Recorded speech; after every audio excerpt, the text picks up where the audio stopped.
2021 সালে আফগানিস্তানের ক্ষমতার মসনদে বসার পর আগের চেয়েও উদার এবং নারীদের জন্য শরিয়া আইনের ভিত্তিতে পড়াশোনা ও চাকরির সুযোগ নিশ্চিতের ঘোষণা দিয়েছিল তালেবান সরকার।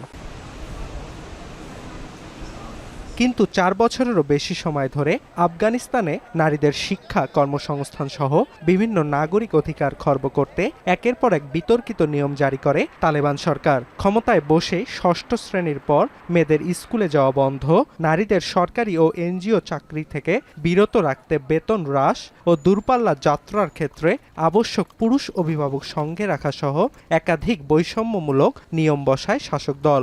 সম্প্রতি চলমান পুরুষতান্ত্রিকতার পালে নতুন হাওয়া লাগাতে বাল্যবিবাহকে বৈধতা দিতে নতুন আইন প্রণয়নের পথে তালেবান। এটি কার্যকর হলে কার্যত বন্ধ হয়ে যাবে স্বামীর সম্মতি ছাড়া নারীদের তালাকের রাস্তা।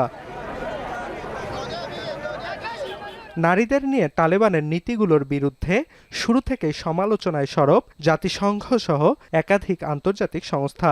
সম্প্রতি রাজধানী কাবুল সহ আফগানিস্তানের প্রত্যন্ত অঞ্চলের নারীদের সঙ্গে কথা বলে তাদের তিক্ত অভিজ্ঞতার কথা তুলে ধরেছে বিবিসি।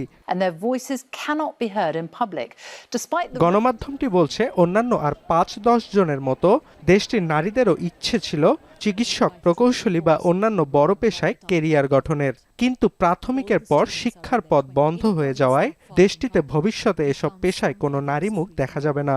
এতে করে ভয়াবহ হুমকির মুখে পড়বে নারীদের স্বাস্থ্যসেবা। কেননা নিয়মের বেড়াজালে নারীরা একদিকে যেমন পুরুষ চিকিৎসকের শরণাপন্ন হবেন না, অন্যদিকে মহিলা চিকিৎসকের অভাবে নারীরা বঞ্চিত হবে স্বাস্থ্যের মতো মৌলিক চাহিদা থেকে।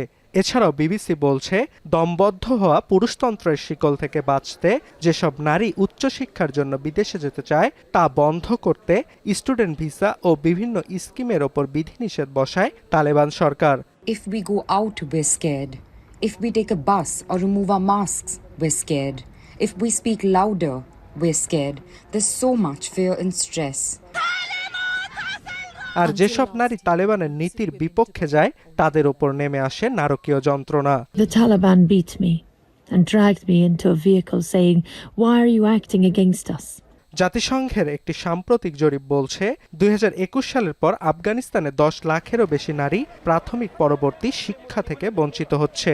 এই প্রবণতা চলতে থাকলে 2030 নাগাদ এই সংখ্যা 20 লাখ ছাড়িয়ে যাবে। আর 25,000-এরও বেশি নারী স্বাস্থ্যকর্মী ও শিক্ষকতা পেশা গ্রহণ থেকে বঞ্চিত হবে। নারীদের শিক্ষা থেকে বঞ্চিত রাখার আর্থিক খেসারত দিতে হচ্ছে আফগানিস্তানকে।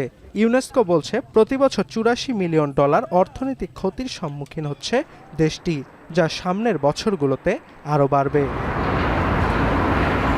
অর্ণব প্রসাদ, এখন বিশ্ব। 72 ঘন্টা ময়েশ্চার লোক সমৃদ্ধ লিলি বডি ওয়াশ, শিয়া বাটারের গুডনেস স্কিন রিপেয়ার করে রাখে সফট ও গ্লোয়িং।